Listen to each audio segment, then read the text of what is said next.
All right, let's dive right into this explainer because today we're uncovering a completely shocking parallel reality within the Soviet Union. When we think of the USSR, our minds usually jump straight to a incredibly rigid, top-down planned economy. We picture those massive gray concrete apartment blocks, literally endless lines just to get basic groceries, empty store shelves, and a society built entirely on the strict, uncongruizing ideology of absolute equality. But beneath that heavily monitored surface, well, a wildly lucrative, completely different world was thriving right there in the shadows. So you gotta ask yourself this. In a country where running a private business was literally a crime, how on earth do you become a millionaire? It's a massive paradox, right? It challenges everything we think we know about the era. How did extreme private wealth actually thrive in a communist state? The state strictly maintained that the economy belonged to the government, and that private enterprise was just this dangerous relic of the past. But human nature's innate desire for a better life, for high-quality goods, and for, actually getting fair compensation for hard work, well, a committee just couldn't legislate that away. It was basically this grand illusion. Behind the heavily propagandized reality of shared equality, there was a high-stakes, hidden world of underground empires, massive bribes, and closely guarded luxury goods secretly keeping the country running. The official economy was just the public face, right? Complete with triumphant 5-year plans and highly optimistic production reports. But the shadow economy, that was its secret soul. And to truly understand how these underground millionaires made their absolute fortunes, we have to look at the very system that created the perfect conditions for them in the first place. Okay, part one, the Soviet economic illusion. Let's get into it. Let's start by looking at the stark contrast between what the state planned and what people actually experienced every single day. The state dictated absolutely every aspect of the economy from the top down. But their rigid bureaucratic plans, they created massive, massive unevenness. Sure, state factories might successfully meet their quotas for heavy machinery or tractors, but they completely failed to produce stylish clothes, durable shoes, or modern furniture. And that unevenness birthed the ultimate Soviet problem, something that touched literally every single citizen. And that brings us to the D word, deficit. When the government can't supply decent clothes or shoes, someone else is going to step up and do it, even if it's highly illegal. The deficit was this systemic, crushing condition. You couldn't just walk into a store with money and buy what you needed. No way. You had to hunt for it, wait in line for hours, or just know somebody.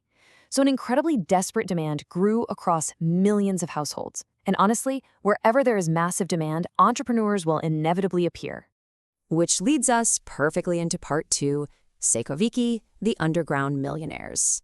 So this brings us to the shadowy figures who actually recognized this massive demand and turned it into an unprecedented opportunity.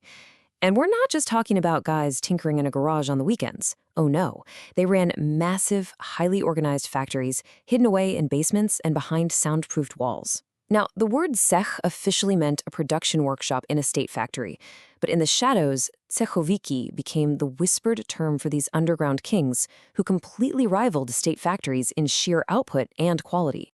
Let's break down how their hustle actually worked, step by step. It's like they were building a parallel capitalist empire right under the government's nose. Since they couldn't buy raw materials legally, they'd bribe warehouse managers to divert prime state leather, fabric, or machinery. Then they set up secret nighttime shifts, paying workers straight cash, totally off the books. And unlike state factories that just churned out whatever the plan dictated, the Tsekhoviki actually cared about quality, trends, and fashion. Why? Because they were selling directly to eager paying consumers. Just to put the sheer scale of this into perspective, get a load of this number, 100. Back then, 100 rubles was a standard entire monthly salary for a qualified engineer. Yet people would happily, eagerly drop that entire amount on the black market for just a single pair of imported or premium underground jeans. I mean, the profits were absolutely astronomical. But of course, the Tsekhoviki couldn't operate this massive shadow economy entirely alone. They were actually part of a massive, interconnected ecosystem. You had the smugglers, known as fartsovshiki, and illegal money changers, called minyali. The fartsovshiki were the ones bringing in authentic Western goods, jeans, records, perfumes, often quietly trading with tourists outside international hotels. And the minyali? They handled the incredibly dangerous exchange of currency. That was a crime that, during certain eras, could literally carry the death penalty. The risk level was just off the charts. Now, an often overlooked but absolutely crucial part of this ecosystem is the role of women. Their quiet, home-based manufacturing formed a massive, highly trusted segment of this shadow economy. While the guys were often running the larger, riskier basement factories, women were literally transforming their apartments into mini ateliers. They sewed, they knitted, they baked for high-end underground events. And honestly, their deeply connected gossip networks formed the absolute most reliable, uncrackable underground marketing and distribution channels in the entire country. Moving right along to part 3, the price of protection. Because let's be real, you couldn't run a multi-million ruble underground empire or even a highly successful home atelier without someone eventually noticing. The noise of the machines, the sudden influx of raw materials, the unexplained wealth, it all attracted really dangerous attention. So to survive, these underground millionaires had to buy a roof to shield them from sudden audits, police raids, and eventually the criminal underworld itself. It was called Krisha. Without it, you simply couldn't exist. One jealous neighbor or disgruntled customer could destroy your whole operation with just one anonymous phone call.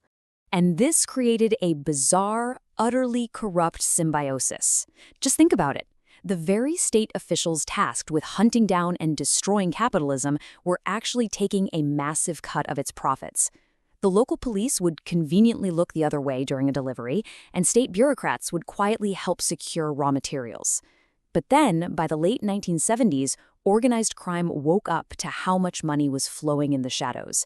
The mob violently stepped in, becoming the new, far more ruthless ROOF, demanding their cut of the action. All right, part 4. This is where it gets incredibly hypocritical. Beryozka, stores for the elite. If you thought the underground factories were shocking, wait until you see the ultimate symbol of state hypocrisy.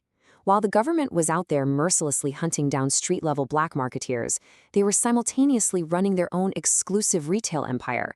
They actually set up a parallel retail universe specifically for the party elite, diplomats, and foreigners. These were the Beryozka stores. You couldn't just walk in with regular Soviet rubles, no way. You needed foreign currency or special state-issued checks just to pass through the heavily guarded doors. The juxtaposition between these two worlds was jarring and, frankly, deeply cruel. An ordinary citizen's reality was empty shelves, aggressive service, and entirely useless rubles. They could only walk by, press their faces against the glass, and stare at foreign luxury goods they were completely banned from buying. But inside of Beryozka, it was a different planet.